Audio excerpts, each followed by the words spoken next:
नमस्कार दोस्तों, स्वागत है आपका स्टडी फॉर सिविल सर्विसेज में। यदि स्टडी फॉर सिविल सर्विसेज के साथ में तो ये वाला टेलीग्राम जरूर ज्वाइन करके रखिए। यूट्यूब चैनल में हमारे साथ है तो भी ये वाला टेलीग्राम ज्वाइन करना बहुत ज्यादा जरूरी है। सारे नोटिफिकेशन, सारे अपडेट, सारे मोस्ट इंपोर्टेंट पिक्स, सारा रिवीजन सब कुछ यहाँ पे बताया जाता है। टेस्ट को ध्यान से अटेम्प्ट करिए और बताइए कितना स्कोर आपने किया है, कितने सही किए हैं टोटल क्वेश्चन में से। सभी लोग अपना अपना स्कोर जरूर कमेंट करिए। देखिए ये हमारा एससीएस डेली क्विज चैनल है, इसमें डेली क्विज होती है बिल्कुल फ्री में, इसको जरूर ज्वाइन कर लीजिएगा। ये हमारा इंस्टाग्राम का पेज है, इसको जरूर फॉलो कर लीजिएगा। Study for civil dot services करके अगर आप इंस्टाग्राम में सर्च करेंगे तो आपको मिल जाएगा। वीडियो के डिस्क्रिप्शन में इसकी लिंक दी हुई। इसमें आप स्टोरी सेक्शन जरूर देखते रहा करिए, प्लस इसमें हाईलाइट्स आते रहते हैं और प्लस पोस्ट आती रहती है, इनको जरूर फॉलो करते रहिए। नमस्कार दोस्तों, आप सभी का स्वागत है स्टडी फॉर एग्जाम में। दोस्तों, आज से हम सामान्य अध्ययन की एक सीरीज शुरू कर रहे हैं जिसका यह पहला वीडियो है। यह आपके आगामी एग्जाम लेखपाल, यूपीएसआई, सहायक समीक्षा अधिकारी सहित अन्य विभिन्न एग्जाम के लिए जो है बहुत ही महत्वपूर्ण साबित होगी। तो आइए देखते हैं आज का पहला प्रश्न लोग। जल संरक्षण एवं प्रबंधन पर पहला संसदीय मंच का गठन कब किया गया था? 2001, 2003, 2005 या 2010?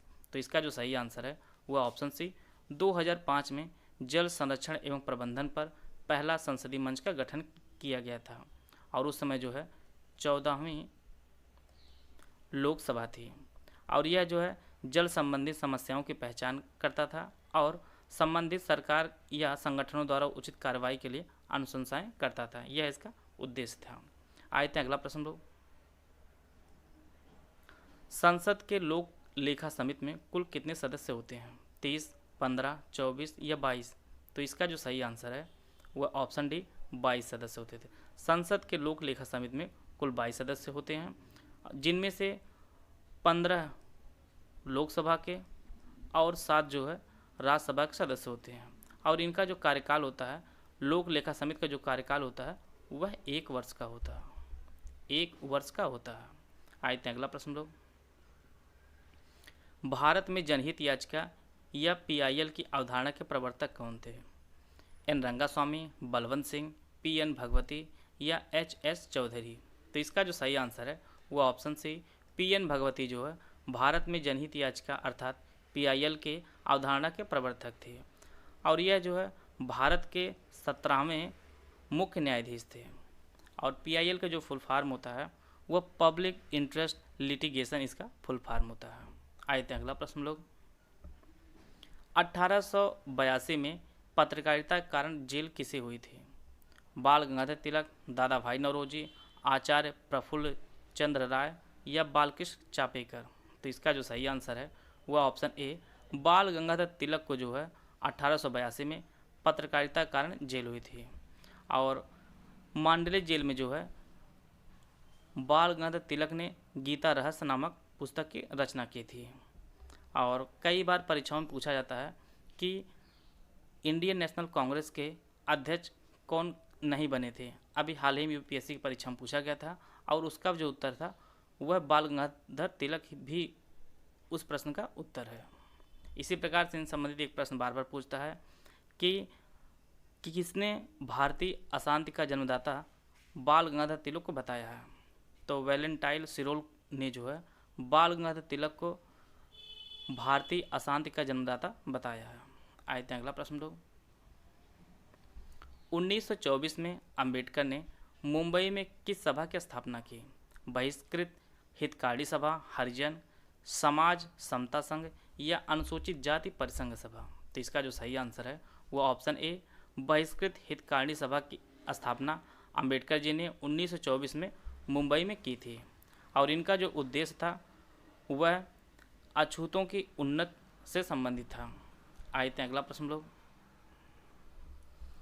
कांग्रेस ने किस अधिवेशन की अध्यक्षता सरोजिनी नायडू ने की थी? 1916, 1925, 1907 या 1924? तो इसका जो सही आंसर है वह ऑप्शन बी 1925 का जो सम्मेलन हुआ था वह कानपुर में हुआ था और इसकी अध्यक्षता जो है सरोजिनी नायडू जी ने की थी। और वहीं पर 1916 का जो अधिवेशन हुआ था वह लखनऊ में हुआ था और इसके अध्यक्ष जो है अंबिका चरण मजूमदार जी थे। 1907 का अधिवेशन सूरत शहर में हुआ था और इसके अध्यक्ष जो है वह रास बिहारी बोस थे। और बेलगाम का जो सम्मेलन हुआ था वह 1924 में हुआ था और इसके अध्यक्ष जो है महात्मा गांधी जी थे। महात्मा गांधी जी थे। आप लोग कमेंट बॉक्स में बताइए कि बेलगाम कहाँ पर स्थित है, किस राज्य में स्थित है। आते हैं अगला प्रश्न लोग। भारत में पाषाणकालीन बस्तियों के अन्वेषण की शुरुआत रॉबर्ट ब्रूसफुट ने कब की थी? 1853, 1861, 1863 या 1860? तो इसका जो सही आंसर है वो ऑप्शन सी 1863 में जो है भारत में पाषाणकालीन बस्तियों के अन्वेषण की शुरुआत रॉबर्ट ब्रूसफुट ने की थी।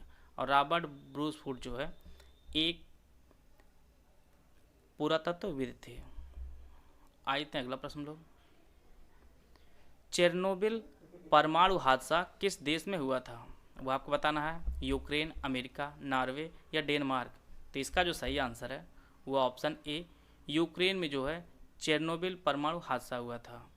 और इसमें जो है न्यूक्लियर पावर प्लांट में ब्लास्ट हो जाता है। और यह घटना जो है 1986 में हुई थी और इसमें जो है लाखों लोगों की मृत्यु हो गई थी। आते हैं अगला प्रश्न लोग। गौतम बुद्ध का परिनिर्वाण किस नदी किनारे हुआ था? वो आपको बताना है। अलकनंदा, सरस्वती, कोसी या हिरणवती? तो इसका जो सही आंसर है वह ऑप्शन डी हिरणवती नदी किनारे जो है गौतम बुद्ध का परिनिर्वाण हुआ था। और अगर आपको स्थान पूछे तो यह जो है गौतम बुद्ध का परिनिर्वाण यह कुशीनगर में हुआ था। कुशीनगर में हुआ था। बार बार परीक्षाओं पूछता है कि गौतम बुद्ध को ज्ञान किस नदी किनारे प्राप्त हुआ था? तो ज्ञान जो है वह निरंजना नदी किनारे प्राप्त हुआ था। और उनको परिनिर्वाण जो है उनका जो परिनिर्वाण है वह हिरणवती नदी किनारे हुआ था। तो इसका जो ऑप्शन डी है वह सही है। आते हैं अगला प्रश्न लोग। उत्तर प्रदेश के प्रत्येक जनपद में पुलिस आवासों का नामकरण किसके नाम पर किया जाएगा? ठाकुर रोशन सिंह, अटल बिहारी वाजपेयी, अरुण जेटली या दीनदयाल उपाध्याय? तो इसका जो सही आंसर है वो ऑप्शन ए ठाकुर रोशन सिंह के नाम पर जो है उत्तर प्रदेश के प्रत्येक जनपद में पुलिस आवासों का नामकरण किया जाएगा। और ठाकुर रोशन सिंह काकोरी कांड के नायकों में से एक थे। और जैसा कि आप लोग जानते हैं कि हाल ही में उत्तर प्रदेश सरकार ने जो है काकोरी कांड का नाम बदलकर काकोरी ट्रेन एक्शन कर दिया है। काकोरी ट्रेन एक्शन कर दिया। और यह घटना जो है 1925 में हुई थी। आते हैं अगला प्रश्न लोग। किस गैस के कारण चूने का पानी वायु में रखने पर दुधिया हो जाता है? SO2, CO2, NH3, PH3? तो इसका जो सही आंसर है वो option B CO2 carbon dioxide की उपस्थिति कारण जो है चूने का पानी वायु में रखने पर दुधिया हो जाता है। और चूने का पानी जो रासायनिक सूत्र होता है वह CaOH का ट्वाइस होता है। आते हैं अगला प्रश्न लोग। भौगोलिक संकेतक अर्थात GI का पंजीकरण कितने वर्ष के लिए मान्य होता है? 15 वर्ष, 20 वर्ष, 10 वर्ष या 50 वर्ष? तो इसका जो सही आंसर है वो ऑप्शन सी 10 वर्ष। GI का जो पंजीकरण होता है वह 10 वर्ष के लिए मान्य होता है। इसका जो ऑप्शन सी है वह सही है। आए थे अगला प्रश्न लोग। हाल ही में सिंधुदुर्ग क्षेत्र को जैव विविधता विरासत स्थल घोषित किया गया है। आपको बताना है वह किस राज्य में स्थित है? असम, पश्चिम बंगाल, महाराष्ट्र या झारखंड? तो इसका जो सही आंसर है वो ऑप्शन सी महाराष्ट्र में। सिंधुदुर्ग क्षेत्र को जैव विविधता विरासत स्थल में घोषित किया गया है, शामिल किया गया है, वह जो है महाराष्ट्र में स्थित है। आते हैं अगला प्रश्न लोग। हाल ही में कार्गो स्पेस क्राफ्ट प्रोग्रेस 77 को किस देश ने लॉन्च किया है? रूस, कनाडा, तुर्की, ताइवान? तो इसका जो सही आंसर है वो ऑप्शन ए रूस। रूस ने कार्गो स्पेस क्राफ्ट प्रोग्रेस 77 को लॉन्च किया है। आप लोग कमेंट बॉक्स में बताइए कि रूस की स्पेस एजेंसी का नाम क्या है। आते हैं अगला प्रश्न लोग। हाल ही में किस वैज्ञानिक को 30वें GD बिड़ला पुरस्कार सम्मानित किया गया है? AS किरण कुमार, सुमन चक्रवर्ती, अशोक पांडे, तपन सिंह? तो इसका जो सही आंसर है वह ऑप्शन बी सुमन चक्रवर्ती को 30वें GD बिड़ला पुरस्कार से सम्मानित किया गया है। और इस पुरस्कार की जो स्थापना है वह 1991 में हुई थी। और इसके अंतर्गत जो है पुरस्कृत राशि जो है वो 5 लाख रुपए दी जाती है। और यह पुरस्कार सस्ती स्वास्थ्य सेवाओं के अनुप्रयोगों के कारण जो है सुमन चक्रवर्ती जी को यह GD बिड़ला पुरस्कार प्रदान किया गया है। वीडियो अगर आपको अच्छा लगा तो आप लाइक कर सकते हैं, चैनल सब्सक्राइब कर लीजिए। वीडियो को पूरा देखने धन्यवाद। जय हिंद, जय भारत।